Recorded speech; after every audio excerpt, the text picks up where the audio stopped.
But don't feel bad though. The whole time I won. Let's say that's another topic. I think, we don't start.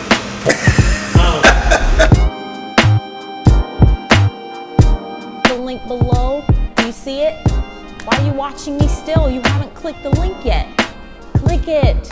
Click it. Click the link right now. I told you before, I follow Kev on stage. Yeah. I follow him hard. Like, Right. I really do, man. I don't think he's the funniest person out there. He's extremely entertaining. Though. Yeah, definitely. Like, I'm gonna smile the whole video. Oh yeah, absolutely. I might not bust out in a laugh, or or he might not say nothing funny, but and I'm like, and I react to the funny aspect. Right. But I'm more so react to like, yo, Kevin is a nut. Yeah, for real, right? Yeah. Right. But he said something. He said, I've been broke longer than I've been rich. You know what I'm saying? Like, and it's funny because I've heard that from different financially successful people a lot. And I'm like, yo, they always say that, like, they've been broke longer than they've been rich. That's why a lot of times when they get up there, they still penny pinch like they're broke because I could lose this at any moment. And Absolutely. I don't want to feel that feeling anymore being broke. I forgot who said this, who video I was watching. I wish, because I want to credit them. But they were like, sometimes it's not always what you're chasing, it's what you're running from.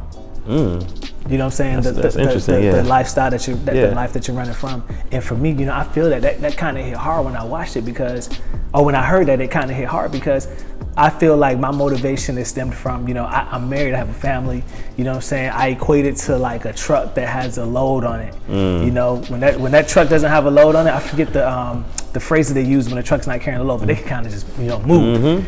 But when that load comes, the acceleration is a lot slower, they because they got to control that load, and so, or they got to take care of that load, and having a family and being responsible for other people, you're like, hey, I have a load now, and I got to deal with that cargo, preciously. And you talking about everything for you just kind of hit full circle. Not to say that you boom took off it's all the success that you wanted to see, but it's like everything that I've done, I'm kind of connecting it now, and I have I have somewhere to take it, and that's how I feel. But for me, it's like the last year.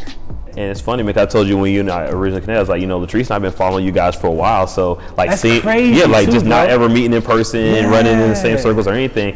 And I was like seeing how you guys are progressing. I've seen the boom this year. It's like you're dropping, I've seen more music videos. I've seen, seen this come out, and other stuff you're working on, other projects. And it's like it can come so suddenly. And for me, it was interesting because I know a lot of people, like I see successful people, like they built what they were building, like single, or like they had a spouse that was supporting them, and then they built it, and then like they had this thing. But then it's always something different for those of us who started that journey, like when we got married or after we got married to start having family and kids is different. And I think for me that was a hard part to juggle in the beginning, because Latrice and I got married, then we relocated to Orlando, and then I started doing ministry stuff, and then I got introduced to business stuff, and then I started working on business part-time while working my corporate job. And 2 weeks after I got started, we found out Latrice was pregnant with my daughter. So we went right into like, I'm trying to get out of my corporate job. I'm trying to build a business, and we got these ultrasound appointments, right? And then we got, and then morning sickness, and we're doing all the other stuff, and then the baby comes, and it's like, okay, crap, what do you do now, right? And like, I love what you said analogy about the load, man, because you and I talked a little bit offline about this. It's pressure, right? It's a certain type of pressure that comes with it, and I think if you embrace that pressure, but it's tough, like we talked about, because when you're running by yourself with no load, like I said, you can move, maneuver, you can do what you want to do, move, in and out what you want to do. But when you're dealing with, hey, like that manhood, that father figure, I got to provide for my household. Right. You think and move differently. And sometimes what I had the challenge of was that I don't want to make a mistake, because it's all riding on me, right? It's all on me. It's all on me, because if we succeed as a family, it's on me. If we fail as a family, it's on me. But that's not necessarily true, because it's me and my wife making decisions together. Right. But ownership standpoint, it's on me. It's still on you. So sometimes, even in my worst spots where I knew I should have been moving forward, I was gripped by that fear of like, I don't want to press this too hard to go too far and end up messing up or putting our family in a worse situation. So I had that fear, since I paralyzed me from doing stuff I knew I needed to do because of that. Like from when I had my job, you know, working in corporate America, doing all that stuff, climbing the corporate ladder, that was like safe and secure for me. Yep. And I think when you talked about before, I said, you know, I had a job that was in sales that was paying me pretty decent. When I got ready to have my daughter, I took a pay cut. And I said, okay, if I can, hey, I'm taking a little bit of a pay cut, but I know what I'm getting paid every 2 weeks. It's not up and down. We can manage with that. And so my identity had gotten tied into me being secure and knowing what I'm getting every 2 weeks and knowing how we can pay bills and budget and everything like that. So as I was starting to build my business, I built it from that standpoint you talked about, of that, like that fear, that necessity of like, you know, what am I running from? I was running from the possibility of like seeing my family go down the drain, something happened to me. I wanted to build legacy. I wanted to build something for me that if something happened to me, my family could still be okay. Yeah. And that's what I was running from, you know, and I think, but I had to shift my focus, man, because when you shift whatever you focus on grows, right? So, you know, where you give energy, and focus, that's what grows and magnifies. So I was running from the fear of like not being broke, not making a mistake. So all I was focusing on was the lack and the mistake, right? So that's what I kept seeing and I was running from, but I wasn't focusing on the success part and the getting free part. So that's not what I was really seeing because my focus was in the wrong place. It's kind of like if I'm trying to drive down I-4, y'all know this area is crazy, right? You're trying to get off over here. If I'm driving down I-4, my chances are already, it's the most dangerous highway in the world, in the United States, right? So my chances are already, you know, not all that great, but I'm not going to get from here to Tampa if I keep looking over my shoulder, looking in the rearview mirror. I got to keep my eyes on where I'm trying to get. And that, for me, was a big challenge in front because I just did not want to make that mistake. Every other action adventure movie that you're thinking about, that you've ever seen, there's always a fear of threat. No matter what you're watching, when these people are preparing these scripts and they're writing out these stories, they always have a fear of threat because the star cast, they always have, they're getting chased by something, they're pursuing something, something's pursuing them. In Lord of the Rings, it was the orcs, right? You know, they were getting chased. The whole entire show, the whole entire episode, the whole entire 3 movies, the whole series long, they're getting chased by this threat. But it keeps the story moving, it keeps the people moving, it keeps the audience on the edge of their seat. Are they going to get caught now? Is this where it happens? You know, because it keeps them moving. They don't get stagnant. They don't get lazy. And I think that with us, with humans, especially men, we're goal oriented. Yes. We're goal driven. Yep. You know what I'm saying? But you only make it to that goal in the amount of time that you're given because you're being chased by something. That's true. I definitely, because, you know what I'm saying? Yeah, because when you look at it, like you have to know something's on your heels, right? Like you said. Yeah. Because what you see is a lot of times people, and I've been guilty of that, when everything's going good, a lot of times we get comfortable and get stagnant, right? It's like, oh, I can coast now, I can chill, right? Yeah. But like you said, that being chased, and I think for me, what I had to realize is, like you said, there's always that chase, like that, you know, it's something's coming if you don't do what you need to do. You got to get ahead of it, you got to beat it. But like I didn't feel necessarily the pressure after a while because I realized, you know, I have the tools and the resources to do this and I have God on my side to help me make this happen. Right. So I'm not going to allow myself to get stagnant because when I've got myself stagnant, because it's like that momentum thing, right? If I'm pushing a boulder up a hill, as soon as I take my hands and start and, you know, rest and chill out, it's going to start slipping back down that hill. And so, you don't want to keep that momentum going. So that's one thing I had to shift my thinking on. But yeah, you're right. I think having that pressure is good.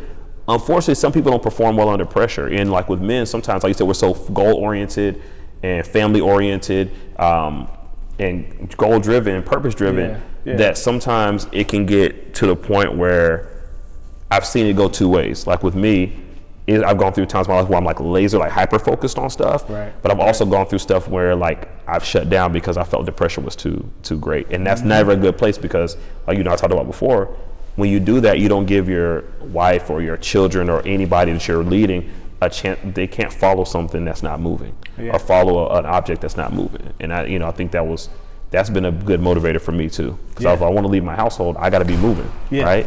Yeah, I think that goes to intentional resting. So like even when I go back to my brain, I think in film, but like whenever you see people resting in film, it's always resting because we gotta run.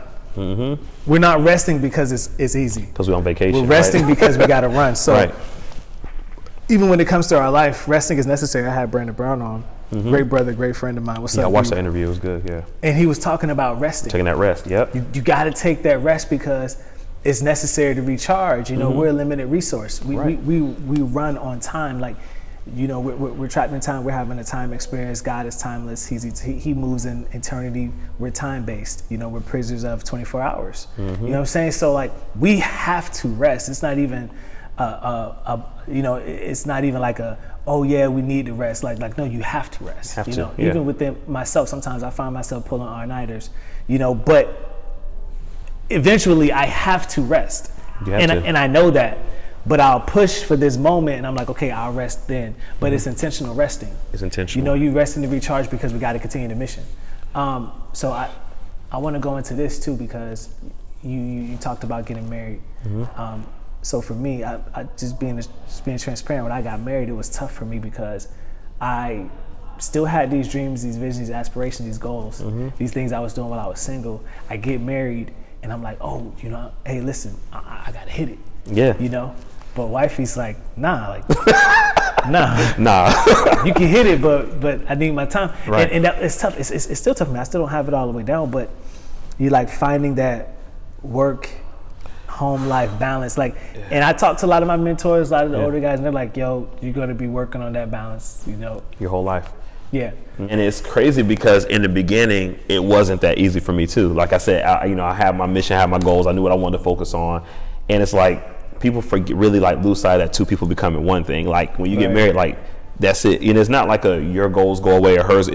But y'all are running that race together now. Right. And for me in the beginning, I was like, well, like you knew these are things I wanted to do. Like I was kind of how I took it, right? Yeah, but also too, like, you know, knowing each other's love language is big. You know, my wife says quality time, and you know, for me, it's, you know, words of affirmation. I didn't realize how much I needed that until later on. Like she knew I needed. I didn't realize I needed that. So I need that words of affirmation. Do you like gifts?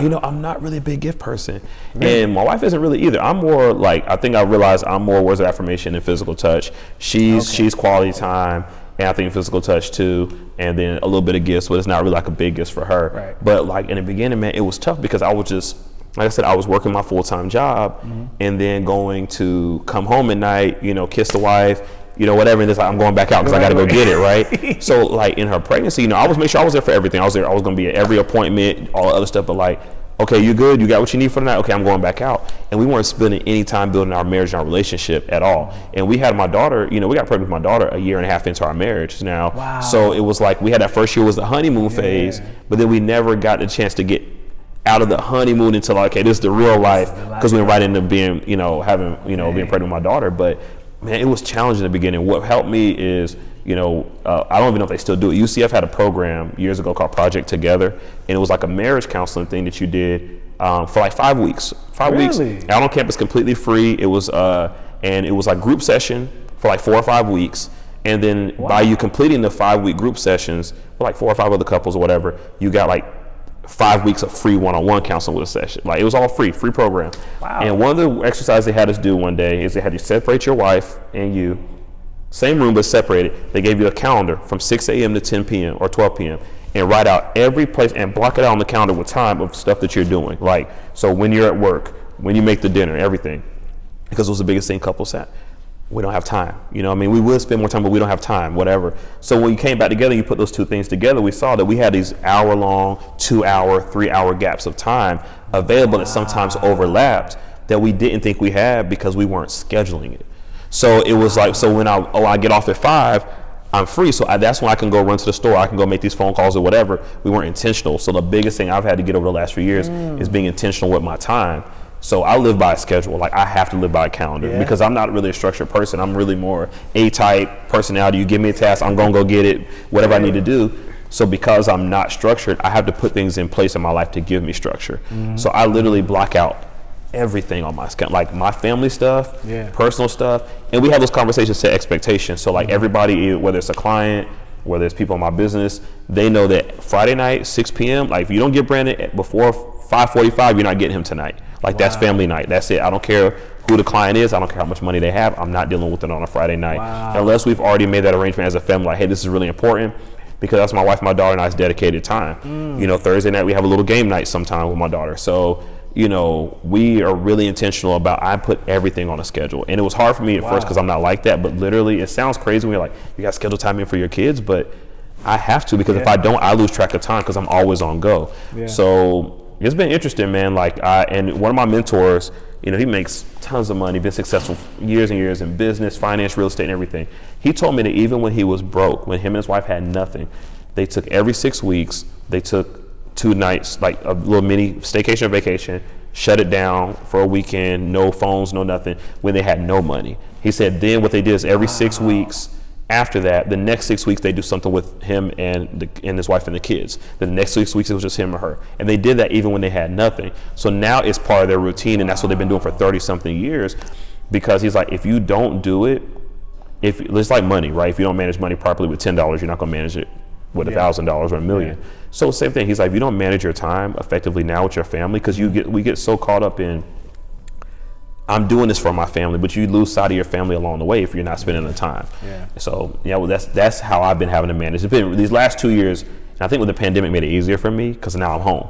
So, but I had to realize in the beginning, being home didn't mean being present. So it's like, yeah, I'm here, and my wife is here, and my daughter's here, but we're not engaging fully. So we had to start carving out that dedicated time. And that's still something that we're working out too, and we put it on our schedule. That's good, man. As of late, with everything else, it's been like hectic. Yeah. You know what I'm saying? You can go through them seasons, you know, it's just like that sometimes. But scheduling time is not a bad thing. No, it's not. It's not a bad thing, and especially if you're a person that, you know, if you have a 9 to 5, still schedule time even with a 9 to 5. If you come home and you're doing like home chores or whatever, or watching TV or relaxing or taking personal time. But if you're a person, business owner, entrepreneur, you're in it full time, it's hard to allow that to consume you wholeheartedly, because like you were saying earlier, when you're at a job, you know, you got somewhere to be. When you're there, you're making money. Right. But when it's just you, and people talk about that too, especially people that leave their job and they go into full-time business owner or full-time entrepreneur. They're like, yo, the challenge when you have all this time is that you have all this time. Have all this time. That's it. And that discipline, you know, man, that's a big thing. It's freedom with responsibilities. Yep. And I had a hard time learning that transition, because like I said, you go to a job, they tell you what time you're going to be there. Yeah. My job, because when I worked, my last job, I worked in a call center, and I eventually got to the point where I was kind of off the phones and stuff, but when I worked in there, like, it was certain days that my 15-minute breaks were already pre-scheduled before I showed up to work. Like, they came in and said, you're clocking in at 8 and you're gonna go to break at 10:15, from 10:15 to 10:30. Your lunch is from 12:30 to 1. The next day my lunch might move around, and my break might move around, and I'm told exactly what to do, when to be there, how to be. And then when you get on your own, you're like, oh, I ain't got that no more, I can do what I want to do. But it's actually, you got to be more structured. Yeah. That's a big challenge. I see a lot of people waste a lot of time with transitioning, working on for themselves. I did in the beginning too. Yeah. Because again, I wasn't focused. I'm just doing, and you're doing so much stuff. Right. Or you're like, oh, I can start a little bit later, right? I can sleep in an extra 30 minutes. I'm good because I don't have nowhere to be. Yeah. But that can cause a lot of problems, man. You got to work your business like a job until it can pay you like a business. Wow. That's a quote. Yeah, man, that's like you're saying like that, something right. But you got it. I had to work my business with that same level of intensity that I work my job. I said, if I can give my job 8 hours, really 10 hours a day, you think about 30, 45-minute commute, your lunch breaks, that you're still there. I mean, you're still at the job. Usually you're just there. Yeah. And then the commute home, I'm committing to them. You can't tell me I can't put in 6, 7 full focus hours for myself and my family, like our legacy. And you just got to structure it. So I have a set schedule, what I do from 9 to 12 every day, what I do at 12:30 every day, what I do from 1 to 3, and I'm pretty much done with my day most of the time for the basic stuff I need to do by 3 o'clock, and I pick up some other stuff here and there if I need to. But yeah, because you can find yourself being busy and not getting anything done. Absolutely. And that's one thing that I work hard to stay away from. It's just busy work. Yeah. You know what I'm saying? Like I want this to be intentional focus, because you want to see things being knocked off of that checklist. But that's dope though. I have 2 boys. Right. The daughter came second. Changed a lot. Yeah. I had nieces, 2 nieces that, you know, I helped raise till like maybe 5 or Okay, I got you. The fun ages still. Yeah. But it's different having your own daughter. That's a whole nother ball game, man. That's a whole nother ball game. So I guess talk a little bit about being that. Man, it's interesting because, you know, it's me and my sister, right? So I look at the dynamics that me and my dad have a really strong relationship, but it's different with my sister, right? And I look at my mom and our relationship is different than my mom and my sister. And you never really understand that dynamic until you have the kids, right? So my daughter, man, Destiny, like that, I said, that's my little best friend. She loves everything that I love. She wants to be up under me 24/7. She already told me good luck earlier, on our meeting. She wanted to come again, right? And so like she, like everywhere I want to go, she, as soon as she's out of school, she wants to come knock on my door, sit on my bed. It doesn't matter what I'm doing. I could be doing work. She just wants to sit. She's like, Dad, I can sit here and be quiet and watch you work. Like she loves being up under me, right? And it's funny because in the beginning, I was the only one who could get her to stop crying at night, like to go to sleep. Like it'd be literally, she'd be going to sleep and, my wife trying to get to sleep, she's trying to get to sleep. So I'd take her, she'd fall asleep on me like that, right? Just no problems. But then it got to a phase where, of course they want mommy for everything. And sometimes you're like, dog, like, it's dad, like, I'm right here too, right? Like she'll walk right past me and ask my wife for help. And I'm like, oh, baby, I could have helped you, right?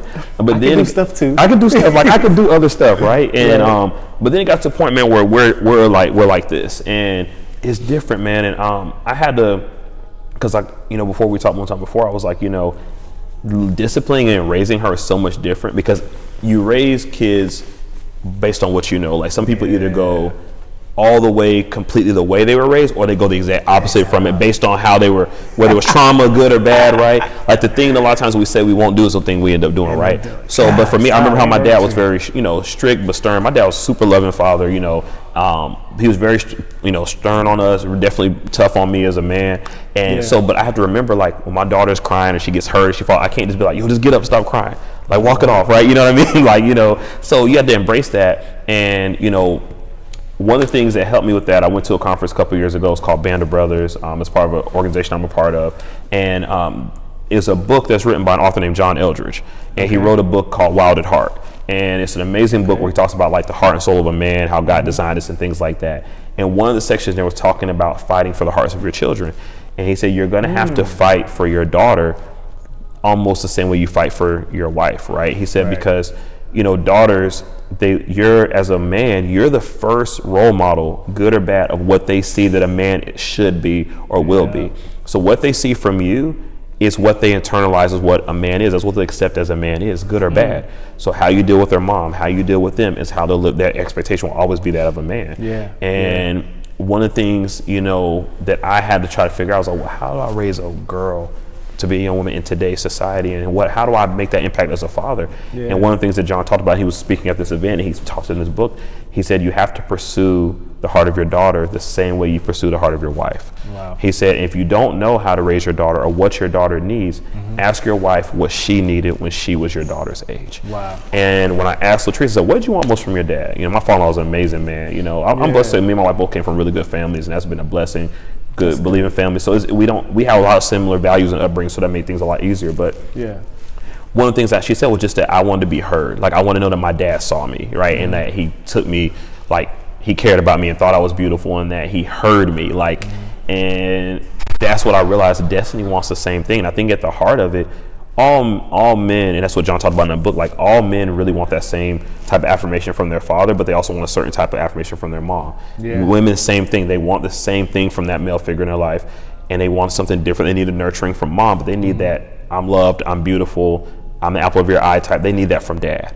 And that's kind of how that's bestowed to them, and that took that to heart, man. I've been running with that ever since. So I make sure, like, I do stuff that's important to her. I try to listen to her when she's talking. And sometimes, how kids, man, they just be talking, right? But I try to make sure I let her know I'm attentive, like I'm listening to you. I see you, I hear you. I tell her how beautiful she is every day. I tell her I love her. I tell her I'm proud of her. I make sure I do that every day. We say affirmations together, and that comes from me. Like, so me and her do that. That's kind of like our thing.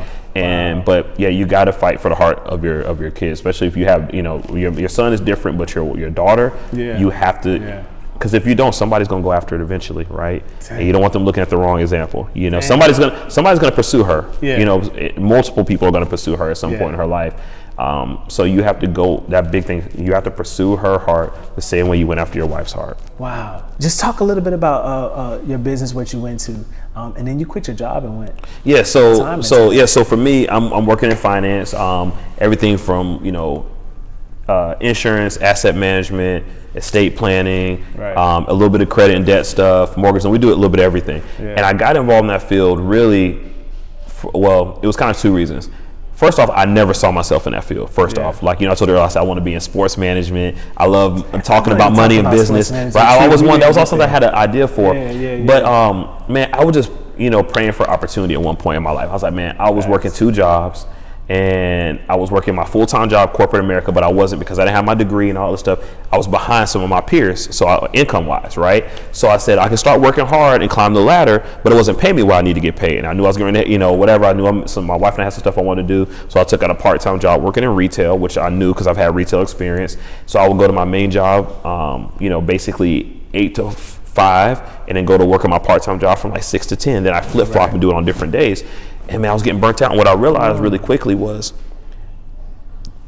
I've never seen somebody, like we talked about before, I've never seen somebody who worked 2 jobs get much further ahead than somebody working 1. I never really seen it. And I was like, well, I'm just spinning my wheels, not getting anywhere ahead. So I said I wanted my time back. And I was praying for an opportunity. And this is why I tell people, man, if you get an opportunity laid at your feet, just say yes, figure it out. Because sometimes we get so caught in this box of like, I think it's going to look like this. I want it to be like this. So we talking about, me and you talked about offline, the thing to get to the thing, right? So I got blessed with opportunity. I was at my job. I talked to a gentleman that was trying to prospect for my company to be a client. He said he wasn't interested in what we were doing, but he thought I was good enough at what I do to sit down with him and talk about what he was doing. So he and I sat down and talked. Lo and behold, he was a VP of the office, and he gave me a shot. And he said, hey, man, I can't promise you anything, but I promise if you work hard and whatever, we can give you a shot here. I said, hey, I'm always down for an opportunity to learn, educate myself. Me and my wife always made decent money, but we didn't manage it well. So I can learn this stuff and impact my family and others. Cool. And if I make some extra bread, I can leave a second job. Cool. I'm cool. That's all I really wanted. But it didn't gain something I became passionate about because I started seeing how the impact that a lot of people didn't have financial literacy. So what came as a side hustle for me to get out of my job to make extra income became a way of life for me. And then I didn't really necessarily quit my job. My job kind of quit me. So what happened is my job I was at for 4 years, that I was going through the promotions, and I started off as a temp through a temp agency, then got on the floor, then became full-time and went all this other stuff. And I got into supervisory role, and then one day I went into work, man, 8 o'clock in the morning, 9:15, no longer had my job. They let me go, let another co-manager go. A couple of days later, let a bunch of other people go. And I told myself at that point, I said, man, I would never put myself in a position again, going back to that load management we talked about earlier, where somebody else could dictate my family's income with one word.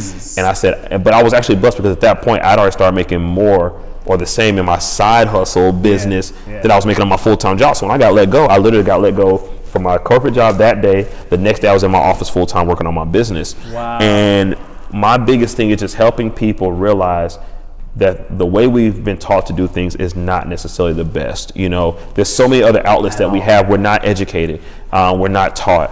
And I really want to just empower people to teach them the different principles that a lot of times, like I said, we're not taught in school.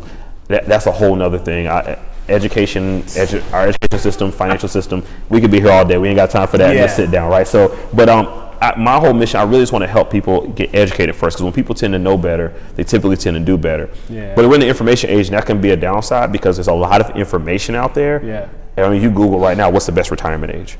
Or should I have life insurance, or how much?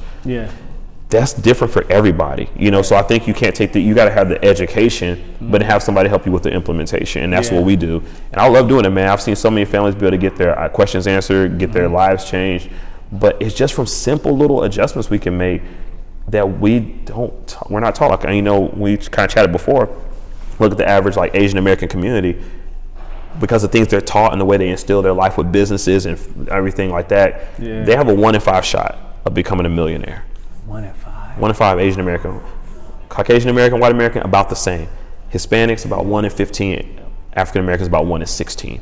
We're dead last in every other category financially for the most part. And if you took what we consume, we're consumers, not really producers, right? If you were to take the money that we spend on goods, service, everything, we have the just Black Americans. You take us out and put that GDP together, we're as big as the 9th largest country in the United States, spending wise. But we have nothing to show for it. The average Black person is going to die, if they have life insurance, $8,000 to $10,000, where the average white American is going to pass away and leave $150,000. Wow. So that education with the life insurance standpoint is not just about so your mom and them can bury you on Saturday, because them kids still got to eat on Monday. And then you still now figure out, okay, what comes after me, the generation behind me? What am I leaving a legacy for them? So that's the whole thing I like to push and promote to people, and give them the resources to be able to do that, because it's vital, man. We're going backwards as a community because of our lack of. It's not the lack of resource. We have the money. We're just not taught how to manage it properly. I think, because we spend most of our money on liabilities and not assets. Absolutely. And I think the That 1 in 16 number is insane to me. It's crazy to me. It shocked me. It does shock me because the amount of black people I look at and they all on their grind getting it, I'm like, dang. 15 of us ain't gonna make it. Right, and it's crazy, right? But it's not because, and a lot of times people, we talk about like, because yes, doors haven't been open, doors have been slammed in our faces, right? You know, we've had that. I mean, we've been on this country for hundreds of years. If anybody was gonna help us at this point, they would have done it already. So it ain't gonna be, if it's not me, that's how I look at it. I look at, if it's not gonna be me, it's nobody gonna do it. So I take it as a personal mission for our community, but it's like, it's entrepreneurship, it's home ownership, it's wealth building strategies, getting in, putting in assets, not liabilities, and working on money management. That's the big, income management is the biggest thing. Most people make more money than, have more money than they realize. They just manage it improperly. If you could just help them redirect and shift what they're already doing, and then what you talked about before is increasing the income. So cut the crap out the way first, get that stuff out. Then once you manage that budget, I tell my clients all the time, you're gonna mess up on your budget for the first couple months. Like just, that's normal. But now that you've figured it out, now figure out how to invest properly, how to pay off that debt faster, how to do this other stuff, and build wealth. Because it's not going to be given to us. No. We got to take it. I think a lot of times we don't leave life insurance or we leave money behind is because we didn't teach the people how to manage it. So it's just like, well, I'm going to leave this money behind and they're not going to do anything with it anyways. That's true. So I might as well not even leave it behind because they're just going to squander it. I know some people that squandered, they got I know people after their parents, and I mean, gone. Yeah, I know a guy. So literally, parents died, left you something. They did their part. Right. They left it to you. Right. And now it's gone. So now their whole entire, besides the memories that people have of them, it's the education part, man. That's where it boils down to. And I think you said that whole point. The life insurance is not just to bury somebody. You have to realize, okay, I'm leaving, but then teach your kids, right? Teach them how to manage it, and teach them what to do with it. And don't look at it as a bill, right? You got to look at it as, okay, some people say, man, I can't afford life insurance, right? That's a myth. Life insurance is so inexpensive. But here's the thing, I can't afford life insurance. Well, why is that? Because my money's tight right now. If your money's tight right now and you think you can't afford a policy, how much more difficult do you think it's going to be for the people you leave behind when that income is not there? So what you do, again, we talked about increasing that income. Everybody needs to have a side hustle for tax liability reasons, everything. Because at the end of the day, the average household American right now, the average household in America makes the same as they do now as they did in 1995, and nothing costs the same as it did in 1995. No. Things are going up in cost. College is going up 5% a year. Housing market's going up. But people's income, like we talk about being in Orlando, look how much the real estate has grown here. How much is rent different here 5 years ago than to now? But now they're talking about gradually re-increasing the pay scale. People aren't making the money, so you got costs soaring like this, bro, but income staying flat. There's only so much that some people can, you didn't cut back everything they can cut back at this point. Now you got to increase the income. So what are you going to do? Use your gifts and talents, find a trade, find a hustle. And maybe that only becomes your hustle just to fund that and make up that gap, but maybe it becomes something that you can really build something with. But you got to do something at this point. There's nothing else you can cut. Make the extra income. One income is not where it's at. No. One income is not where it's at, but then it goes back to what you were saying. You don't want two jobs. No. Two jobs. One income's not where it's at, but you don't want two jobs, because at the end of the day, unless you're literally putting in 12 hours here and 12 hours there, you're not going to see what you need to see. Right. And there's so many things you can do as a business owner that, I'm not a tax professional or anything, but get with your tax professional, but there's different things you can do to shelter your income, or have your business allows you to have write-offs and things that you can do to increase your taxable income, your liabilities, so you can keep more money in your household. And, as an entrepreneur, as an employee, you get taxed on everything. You get taxed before you even see your money. And then you got to go home and pay tax on everything after that. As an entrepreneur, you make money. So as an employee, you pay taxes, then spend money. Right. As an entrepreneur, you make money, spend money, then pay taxes. There's a difference in that. And that's what a real game changer is business ownership, entrepreneurship, increasing that income, and then assets, not liabilities, and wealth building strategies. That's what we got to focus on. It's a collective thing. And one or the other, all of them are great individually, but where that sauce is where you put them all together. That's what other cultures are doing that we're not maximizing. And then you only pay taxes on what you keep. That's the other thing. So you can, we made as a company $50,000 this year. The company made $50,000 this year, while you're at your other job. But like you were saying, you get a tax professional, we made that, but I had to spend that on this. I had to buy this equipment, buy this gear, this gas, this mileage. You can write those expenses, expenses off. Our country was founded on well, a lot of other stuff, but on entrepreneurship and business owners. It's literally what it was. So our tax code was built to benefit those people. So why do we think going against that is they're not going to change it to benefit the people who work for them people? No. So become your own boss, and however that works for you. Man, me and my brother was talking about this. I mean, at the end of the day, he structured his stuff. It's the same tax code that's made available to us. Yeah. We're just not researching or figuring out a way to maximize it. Man. Nothing's hidden at this point. I mean, you can go to the IRS website and literally Google.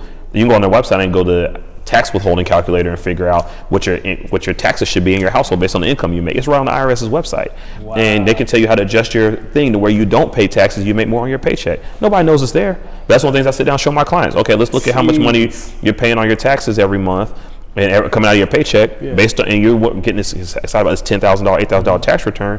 Well, you can be keeping that money in your house every month just by structuring your stuff different. The IRS will tell you how to do it on their website, public information, but nobody knows where to look. Wow. So this is stuff that we try to help people, educate them on. So that's how we shift their income, keeping their income in the house that way. But then find, okay, now once we maximize some of that, now how do we help you make more and manage it better? And That's dope, bro. That's really good too. I like stuff like that. I don't claim to know everything about it. I like to know enough just to make sure that I'm, where I need to be, getting the help that I need. Right. And that's another thing that I think that we got to get better at. It's just knowing our limitations, seeking out the help that we need to get us where we want to go. I want to make a ton of money doing this. I'm not shy about that. Nothing wrong with that, man. And I want to turn my hobby into Your passion, my business. Your business. I wanted to be making money. And you said something earlier. You was like, you got into this because it was an opportunity, but when you got into it, you realized that the passion for it. I feel the same way. I got into this because I love the communication aspect. I'm a fan of film. I'm a fan of lights. I'm a fan of all of that. I like doing it. I came from a background where I did events and show setup. Right. Okay. So that's like in my background. But as I got into doing it, working with different content creators, working with different people, and just giving them the opportunity to display their gifts, and I'm not even on camera. I'm like, dang, I like that. I know. It's a different sense of fulfillment. You've been more hype about your skits and your other stuff you got going than the actual sit down stuff you're doing, right? I can see when I talk to you. Yeah, you be like, yo, did you get a chance to see the skit, man? You're like, I can see it just coming out of you. Yeah. But like you said, you had to start this as an opportunity to lead to that for other people and for yourself. So you never know, man, and just take the step. And again, I tell people, if you step out there and you try something new, you don't like it, you're not married to it, quit. But at least you tried. You tried it. What do you lose? At the end of the day, you gain some kind of experience or knowledge of know what you like or don't like, or you learn some kind of new experience. You never know what that could lead to. I encourage everyone, find something you're passionate about, try it. Right. You might, like you said, you might not even stay in it, but you don't know what you don't like until you know that you don't like it.